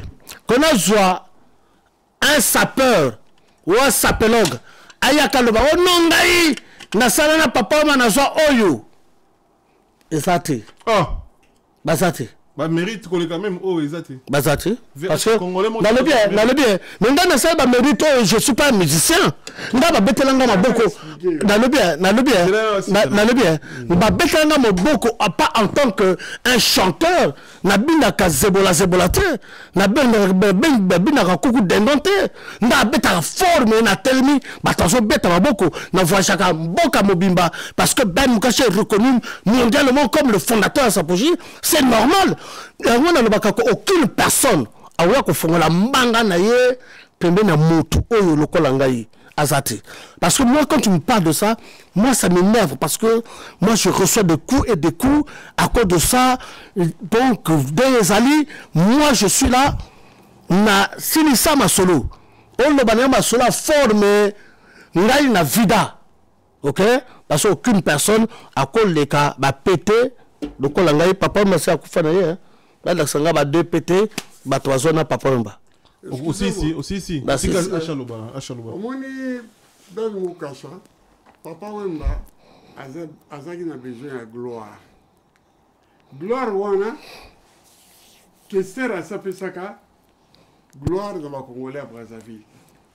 C'est ce que papa wemba voulait récupérer ça. Vous comprenez? Il a fallu que Akutana Ben Mukacha a immortalisé bango. Oyebina bisayo, nul n'est prophète chez soi. Nul n'est prophète chez soi. Papa Mbazaï n'a pas petit n'a pas sa père. Papa m'a mis ça moutouté. Mais regarde un peu. On a eu sur les avérités. Ah, Chaobiman n'a pas Mba. C'est connu de tout le monde, arrête. Papa Wemba. Si on te reconnaît, si on va bien lolo, c'est Papa Wemba. C'est Papa Wemba. Si on va bien petit, on a tout là-bas, c'est Papa Wemba. Hein? Mais Moutalekio a zati, n'a pas tout à péter. Mais non, vous ne connaissez pas trop fait, on va péter. Benga bango ba ça va péter péter. Même pas bango ba ça va pas péter. A péter en haut, voilà que ça bango. Nul n'est prophète chez soi. Vous comprenez? Si on a dit que Congolais n'a pas pété. Personne a l'angoté parce que Papa Wemba a l'inga yangoté. Papa Wemba avait la guerre avec son jeune frère Kester. Et Kester, tant qu'on va n'a voulu attaquer Papa Mouka Chouanini. Et ça qui défaite à Papa Wemba. Est-ce que vous avez pété? Vous voulez récupérer pété côté tout ce monde-là. Ah, oui, la sonne le roi de la forêt. Ben Moukacha, pour ne pas faire un salarié. Oui, c'est ma foridol. C'est là, l'andanga est foridol. Ou dans ça, c'est un jeune Congolais. Oui, comment on a? Hein? Non. Té, oui, bien, au sol, la canaille. Hein? Comment on a? Té, tu à quoi qu'on peut sa gloire, on appelle ça Moukassa. Moukache pas, il y a un an. Et que tu as plus de 750 000 francs français pour passer la foridol. Mais papa va faire gloire ou anate. Biso t'organise un concert à Viva la musique. Donc biloko nyonso a jongo mérité tes apona Papa Wemba. Non, Papa Wemba a levé là qui place toi qui Ben Moukacha. C'est le meilleur. Ah ouais. C'est grâce ça fait beaucoup. Il suffit que Papa Wemba on va dire un peu ce exemple, Baza 2. Hein? Ben Moukacha et les petits emplois de la Guinée ouais, ça là quand boutique. Connivence. Non, non. Ah, Nani. Nana Brochon. À Bruxelles. Nani. Papa m'a présenté. Kasamoto. Kasamoto, ouais, c'est vrai, ouais. Est-ce qu'il a mérité ça? Ouais, oui, mais il a mérité. À ça, l'ango par colère. Papa Wemba a tenu un concert au Moutounio Sayebi. Vive la musique. Et ça qui organisé dans Canal Plus. Aux Olandanga, Papa Wemba a le bibiso tout accompagné. Malheur à Papa Wemba Zaki Nini, tout le monde tout l'attaque Yoji, Oya Matela, na costume, tout l'ata pareil qui n'a yé. Aux Olandanga, Papa Wemba tout comme à Bruxelles, Ayoka Kanda. Cette chose, je n'ai pas pardonné Papa Wemba. Jusqu'à ma mort, je ne vais pas le pardonner. Parce que ton misaki, ton tchaki mbongo, tu peux sa papa ma valeur. Mais du fait que tu l'attaques, ndenge moko yango ki papa ma koya, et là qu'on a na yina. Hein? Là ta forme. Là ta forme moko. Ouais, ouais. Quel que soit combo. Quel que soit combo. Ouais, ouais.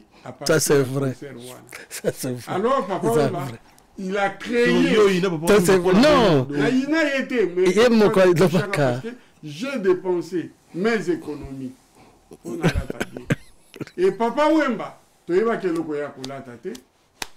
Et coïncider. Et coïncider que petit Abisso Gabé Armani a son lié bilamba pareil que Bisso to l'attaqué. Moutoko l'attaqué yango. Ngana l'attaqué yango. Adishi Mongombe l'attaqué yango.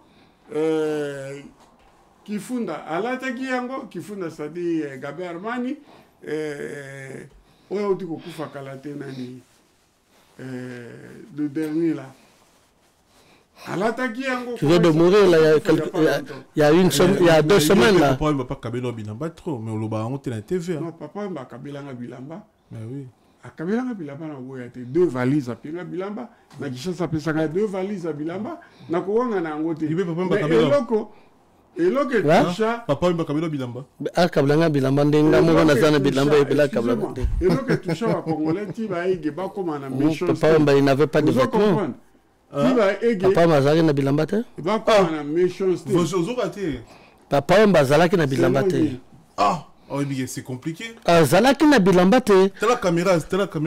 Papa Mazali na bilamba te, je le confirme et je le redis, il n'avait pas de vêtements. Oh. Ah oui, Zalaki nango te. J'ai des preuves. Je peux te prouver, Naza n'a pas d'éléments de langage. Je ne peux pas passer à Koufana par son âme, mais j'ai les éléments de langage qui peuvent démontrer que Papa Omba et Bilambez à la sous pour Papa Omba déjà, te fan na Côte d'Ivoire, dans zone on a vieux na minute au biso, dengoza boye photo que nous ça la vente aux enchères dans la forme na yo tout, nyoso oyo o lata, to peka yango na vente aux enchères ngamo ko en pointe. Papa me dit, mais oui, trop tard, mais c'est la teka. Valais ce que tu as dit, côté quand même, mamke. Alors, Mouta, na Côte d'Ivoire, na 112 kilos à Bilama pour 8 jours. 112 kilos de vêtements. Ça dit que faut mon. Je n'étais pas là. Hein? Mais il y a cause à la tête, pour. Parce que je n'étais pas là. Quand on va à Côte d'Ivoire, moi, je n'étais pas. J'étais ici en France. Ouais. Moi, j'ai voyagé avec Papa Wemba en 91 avant hier. Mais non, on a accompagné en tant que Malandangombe. Oh. Moi, je suis parti là-bas en tant qu'acteur, artiste, en tant que mouton formé. On a signé un contrat. Au moment où j'ai signé un contrat, j'ai été payé. Papa a signé un contrat. Papa avec son manager. On a manager Pierre Belicos. Papa a Corneille Malong manager. Donc, on a voyagé. On a voyagé à Papa Wemba. On voyagé en tant que Malandangombe. Landa. Mais moi, je suis parti en tant qu'artiste. J'ai rencontré le ministre. Namasola forme, ça dit que la Kouta, les vidéos sont là. Sont les Landa ma vidéo est wana. Ngala kena na wana. Donc les lots mutumoko kwa tela mananga teo. Ngala kena na papa na 90, 92. Mutumoko ta tela ma penza que gazo te bade belle mukasha. Batwa gangi 10 000 personnes terminé la salle beta s'il vous plaît, avec tout le respect que je vous dois. En tant que businessman. Oh, you connais sa business ni. Vous comprenez? Papa Wemba m'a invité. Ah ouais. Vous comprenez? Petit, toi tu seras de mon groupe. Papa Wemba m'a invité qui? Bah fouta qui au cachet. Non, j'ai pas payé, on m'a pas payé les cachets. Ah, mais Abimi Sangaï, ce qui ok par mon frère que je salue, Joël Photo, il y a que il y a une vidéo quand Papa Wemba na foire à Luanda abi le plus grand sapeur il y a jeune hier ceux qui voulaient bosomba bilamba bosomba panayi. Mais est-ce que Papa Wemba zaïs na bilamba te? Non, Papa Wemba fait beaucoup d'habits. C'est un artiste musicien, Papa c'est bilamba Sombaka. J'ai accompagné plusieurs fois Papa Wemba dans ma boutique à Sombi. Excusez-moi, en revenant de Luanda, il y avait un monsieur à Koufa, après ça, papa m'a 80 000 $. À l'époque, ça dit à peu près 1 million de francs français. 80 000 $. Histoire de Bissayo, au côté de Luciana, au côté de Redi Amisi, au côté de Stino H de la Kubunta, beaucoup l'a touché à 80 000. Sans compter, nani vient à Bisso, Tchachombala. Mouton appelait ça papa m'a 80 000 $, il s'appelait Moses. Azangolais. Non, Congolais. Bato ça kana mbongo diamant. Ba sangise là papa wemba plus de mongo, papa m'a zonga à peu près à 250 $. À l'époque c'est toi évolué. Aux hommes mbongo wana nyoso papa wemba eu peur. Abana la petit joie risque. Tout sur la bilamba bilamba papa wemba zali bilamba bilamba. To zonga na 250 000 na ju na tina ba costume nanga. Papa wemba on m'a dit petit ndenge yo jouer na soka kangi na aéroport kotanga kombo nanga te. Lobaka ke otenga ki bilamba na yo. Tokota toyaka na Sabena. Tokota avion na mbongo wana. Mutu le seul bakangaka Abbé Pierre, comment il s'appelle? auto kufa fafa de mon local ba pesa ka ba diamant na ba de connait ba kabela kai akani son almet je sais pas ce qui s'est passé ba kangi le seul artiste musicien o abotola kai bojunaye olandinga yi ngai na cheki ba mbongo tout eleki na sou forme papa bazaki na bilamba moi j'ai acheté tout le monde acheté Egetoye acheté hein. Merci. À Firenze. Le vrai Firenze. Exact au Bayimbaka 500 personnes.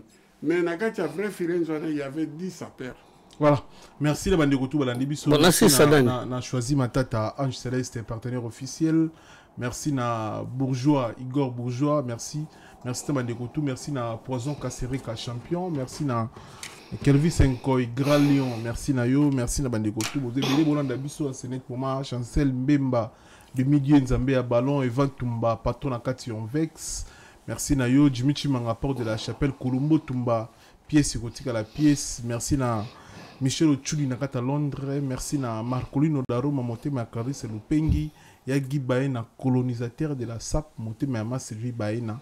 Nakati Italie, Roi Bilamba Angola, Kelly Tsumbo na Paris, OGEPS, Jean-Claude Babanzo, Mbongo contre Mbongo, Africa Center Business. Sur l'émission bien réalisée, vous pouvez ça merci na Oxy de la République, réalisateur au film, Chancel Mbemba de Midi, toujours tout comme j'étais vers la fin de l'émission. Et maintenant, les candiens n'y sont pas wera, achon vous t'attendez JB, période les arrandés na poto. Période les Zolanda wera, yon dolanda wera tout le monde soutenir wera. Na kolanda ete ngai naza mutafor mo mutafor bala na musicien mutafor ba soutien moi je soutiens j'ai soutenu Werason vous avez la possibilité de soutenir PJB à la même moment ah non on a soutenir JBT pour l'année parce que il me ressemblait et il n'avait pas mes valeurs JB non c'est de quelqu'un que je peux même pas aussi soutenir. Pourquoi? Mais parce qu'il n'a pas mes valeurs, mon gars. Les gars qui ont mes valeurs, c'est Werason et Papa Wemba. C'est-à-dire que nous avons soutenir le vieux. En plus, le problème, c'est que tu n'as pas compris. Parce que Ngana Kenaka même pas en sonne. Parce que ça, pourquoi n'a pas kanda vieux beaucoup là. Ah oui, n'a pas kanda vieux beaucoup. On dit que vieux beaucoup, tant qu'on sali une nouvelle écriture, ayuko sala sorti à disque à nouvelle écriture. Tant na salaki nanganda na marcadé. Oui, à marcadé. C'est-à-dire na bastino tout ça même il y a eu des problèmes après ce calmant. Moi je travaillais avec Paola. Papa m'a eu que ça là bas musicien tout en 97 hein, en 1997. Après il que après moule a joué à problème bazong ici et tout ça. Après moule président c'est mais quand papa omba na bivie le col moule ke tianga président viva la musique albi ah mais yo laksa ka bolingo te ba ko tayote ba ça diga yo laksa ati yo la ka ba concerter na mona soki bambala mi ba mi so to ya concerter ba cho président mi ah ba sa roba ko syndicat ah ngala zongi si ba lobi bon premier te après na boula que pour kaka na défi wana la que nous comme président maison mère. Voilà. Et voilà. Werason,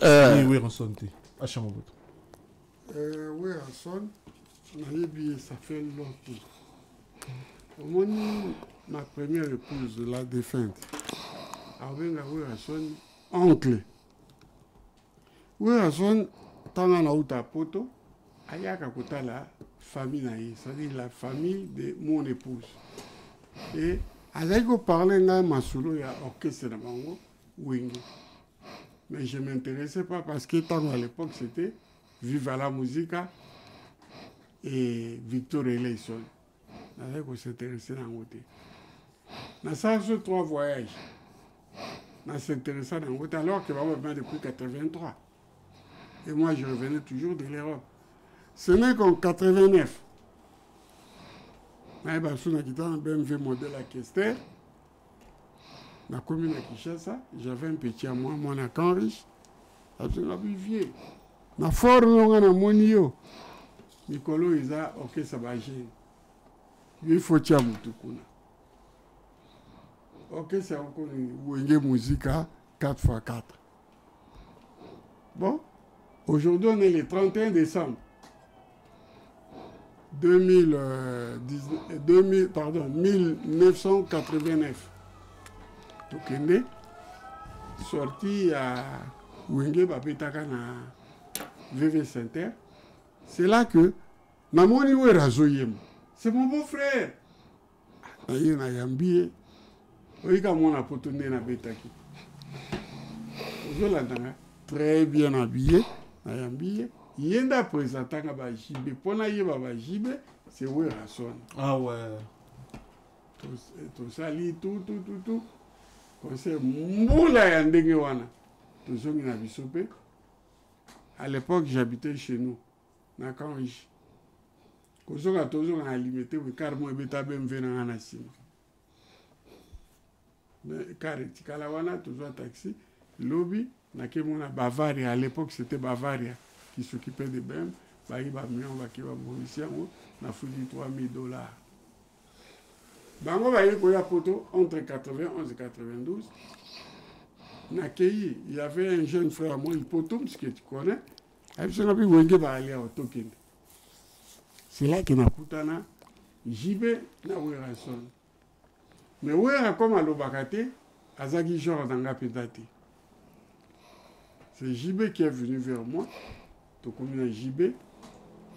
Si il y a 4x4 Kabwanaki, Natika Lina Jibe. Ben Moukasha. Natangwa Wenge 4x4, ils n'étaient pas là. Ah ouais. Ah non, j'étais pas. Bah ça qui était. Mais Ngala Zaki na Wenge 4x4. C'est ça. Tu vas décider de séparation. Mon petit Saddam Hussein, PDG Telos Manga que je salue. Batobalouba et Jibeke, faut ça le mouvement. On a choisi les musiciens. Tout ça qui wapi na Sun City. Na Mbinza. C'est là que Wenge et sa dislocation. Merci na passage Nabino, merci na bandeko batali biso, merci na assistance ya mutunanga les bourgeois Igor et merci na assistance ya Wilin Tionga, merci na réalisation aussi de la République, merci Nabino na passage Nabino. Dernier message au bois qui battu et puis achève votre dernier message au bois qui battu. Ouais, merci. On a voulu nous rappeler quand même pour Gaza Moutaïlamba. Achat, nous portons les habits, ça s'appelle demi-saison. Donc, tant que le Bamasolo va prendre une demi-saison. Non, parce que on a corrigé, parce que Gaza Moutaïlamba. Moi, je représente. C'est-à-dire, pas tout comprendre parce que. C'est-à-dire, il y a un combat moko. Bango basala ngote. Gasa la combat et lamba tous les jours que Dieu a fait. Gata moranzera lui ben mukacho latinini. Eh. Gazo arabanzera batoazo sur la photo. Donc, moi, je suis une représentation. Et tant que je le à la télévision, batoazo tala. Et que ça la plaisir. Parce que tant que il y a demi-saison, il y a l'Ingaloba. Mais tu peux s'emboîter quand même na manager nanga le gourou na Azana États-Unis, Olivier Doumou, bon pour dire mon tapesi au moni trophée au Frocade Events, il y a ça na maison de production. Tu peux ça monsieur le maire Romial Mobenda, il y a bien bien, hein Romial Nabiso hein, ou akoyamayo pe na goye bisaye, na yebagate Romial Chikamu Mobenda. Tu peux s'imboter na monsieur Willy Mpaka, petit nga Ngwabi, Karl Sassou, Nguesso, petit nga Penza, petit na Alema Bankou, Makita, sapeur nangai, oyo asiba basula forme kitoko, nani okoyambaye, yambaye nani te, Juif noir, Bob Juif noir, Diva le Terminator, Freddy Nkouka, comment je l'appelle, 007, Gislain de Claise, Samba de Franco, et je te salue. Hein? Arnaud Weston. Arnaud Weston, non, Arnaud Weston, le roi Zamoutou, le roi va donner Cardinal Buret, au Pessambote, na Poutine, le Congolais Poutine, Divan, Topé Simbote, et na Farel Baleketa, Ahmed Yala, le plus grand sapeur du monde, en Coco Piton, faut y emballer, bapote na penza na ayela yo na bakroko po aza na 15 bilobela aza na ba wana bato ya bilobela akobeto penza akobeto basasi na ezoyebisa yo Arnaud le japonais je te salue je te salue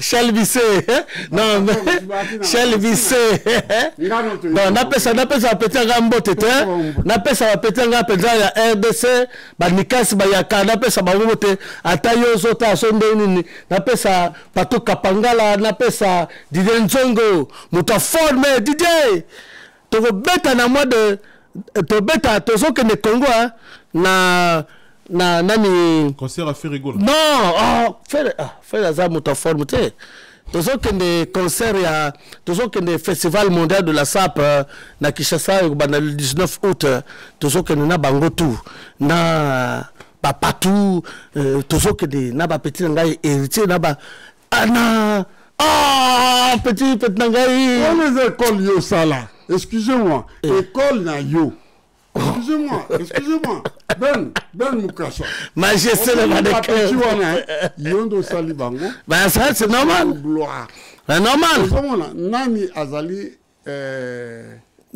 mbila wikiliste peut-être ya ambassade moi ozo comprendre c'est normal petona yo tanga kanyoso mutonga na reconnaissance ka Didier Nzongo na uto sala pena ye ozo comprendre nous avons Kolomoko toza Kolomoko mais wana comme tribalisme batunyo so yo sala wana tous les Congolais wana comme tribalisme Veracha dernier message au Borabat oui la sonne le roi de la forêt si sidente nous zo pesa bengo wana est-ce que na bois qui le roi de la forêt na bois quitter est-ce que na bois qui musicien na biso drummer na biso Papi Kakol son karadungu tawewa Bertamo Solo Yasha Matundu Golf Kizola dégâts matériels Claudine Nikino na bosanité Bertamo Solo ouais Freddy na to bosanité di pour mon cher mon nabiso ma solo forme oh qui malela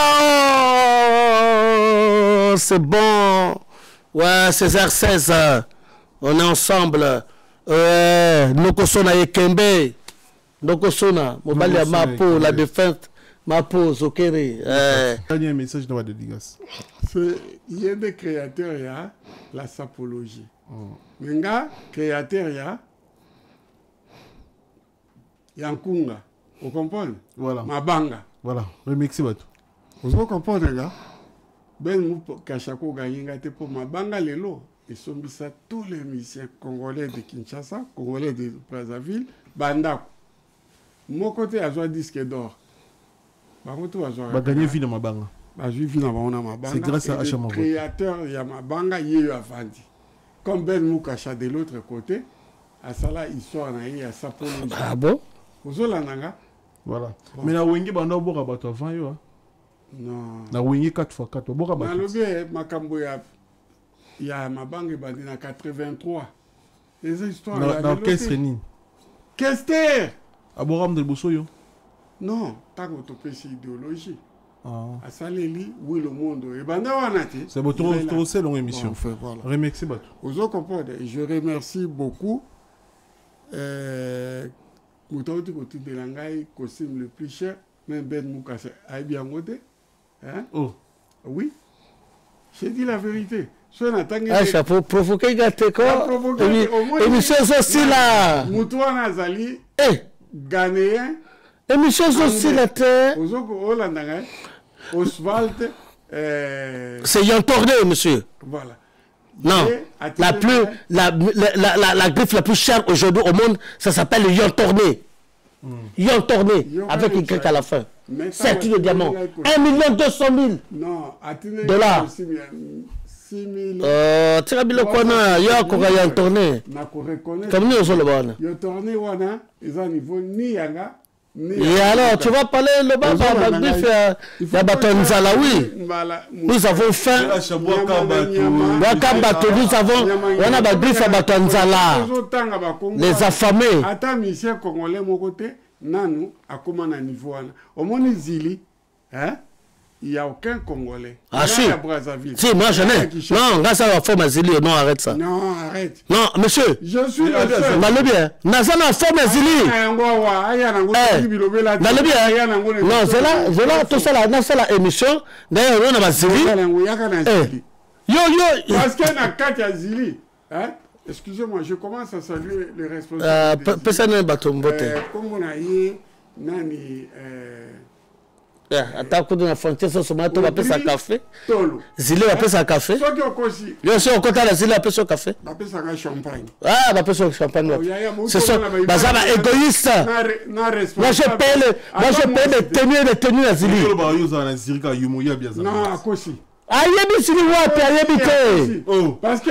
Ayebi Zili te. Ayebi Zili te. Tala, s'il te plaît, non. S'il te plaît. Non, s'il te plaît. Non. Comme ça, on a été. Laisse ça. Comme ça, la ndengo on a été dans le bien. Laisse ça. Il y a Ayebi Zili te. Ayebi Franck Namanite. Franck Namani. Non, que soit adresse. On peut ça. Yo, comme Rabadès, ça va faire Namani. Namutu na yo, Nana papier. Comment on adresse Yozoloba à commune. Le chemise mon café na mani ça coûte combien? 750. Tu rigoles quoi? 750 €. Papa, lobby. Une chemise de franc tu coûtes pas de 1500 €, pas moins de 1500 €. Non, moi j'ai des chemises. Arrête ça. En solde, oui. Na solde était. Arrête. Franck na mani, Franck Tokende. On a autre que Franck na mani, comment il s'appelle? Pas ça que mariage à moi. Freddy Sungami. Asungami. Chemise à manchette ya Franck Namani. Yo so na moto wana.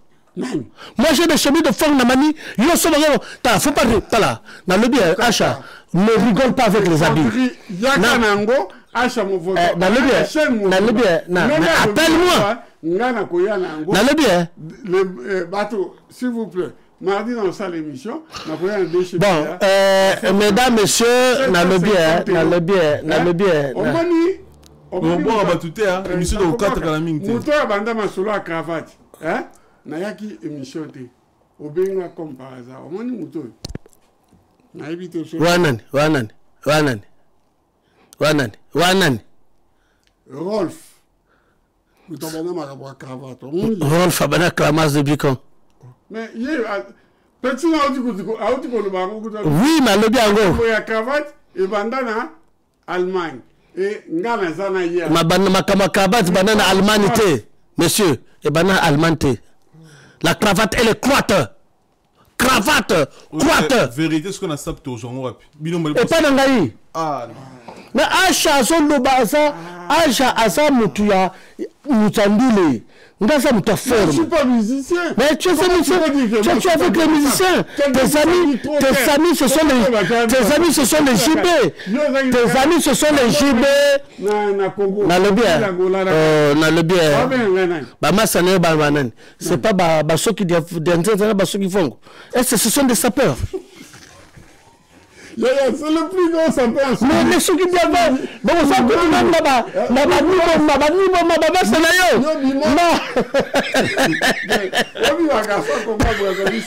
Et Michel Sili, Nazoboaka, ma frère, ma soeur Nangaï, Nabadi na Vincent Bolenge, le plus grand sapeur de la SAP, Autosome Yanga Bilamba Mikoloyo, Nabo Sanité, Petit Nangaï a Palais. Grand sapeur Nakati à London, Godard Kwanza le full mikiliste, Nabwaki du Susu, Simon Bongo, Nabwaki Brice Mpangi, Nakati à London, Nabwaki Nabana Basi à London, Nabo Sanité, Betty Moulanga, la princesse, Mona Buckingham Palace, Tokiti na Paris, Jansi Mayasi Forza Italia, toujours à la pointe de l'actualité. Nabo Sanité, Nokolandu Michuri, le plus grand sapeur aussi. Nabo Sanité, na Batunanga à Paris. Nani Fila, Davin Fila, un grand sapeur. Nakiti Lisusu, na Finlande. Nabo Sanité, puis petit Nanga grand sapeur na Finlande. Au nom de Johnny de Finlande, na Bossaniete, na kiti lisusu na Switzerland na bosanité na bwaki biga ntsumbu na bwaki lisusu nani camarade na ngai moko mon boss de Kimakuta King de Kimakuta na longwe kuna na kiti na bana basi na bosanité ma propre épouse mama bana na ngai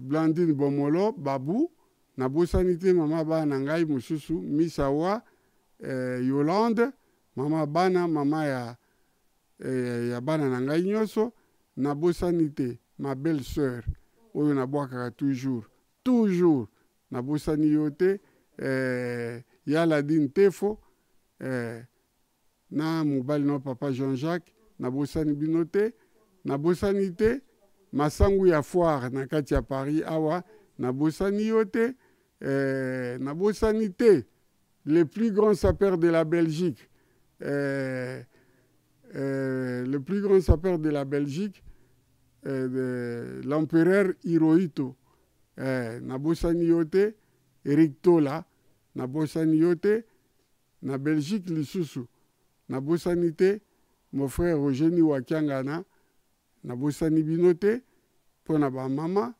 na bosanité la petite ngai aza éprouvé akusi mama lelo mir na mbongo mir na nzimbu mir na l'argent pambote belé Margué Matanga je serai avec toi pour na kusukisa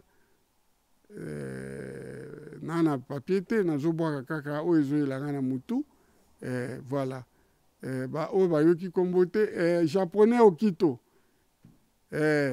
na Cyril Mandiangu na bosani bino te donc bato oyo bayoki kombo te balimbisa ngai boza bapiri ngai na petit na ngai oyo ainvité ngai na États-Unis d'Amérique ata oyoki kombo te parce que j'ai pas de papier na bwaki yo mpo na lelo tosuki wana bomoni deba yango soki esepelisi bino bozongisa biso lisu na Ben Mukasha to continue deba na biso bana poto bana ya États-Unis bana ya bipai nyonso na bosani te noko na ngai noko oyo yanga mon propre oncle Gilles Mosembo na Australie bambote ebele mpo na lelo tosuki wana.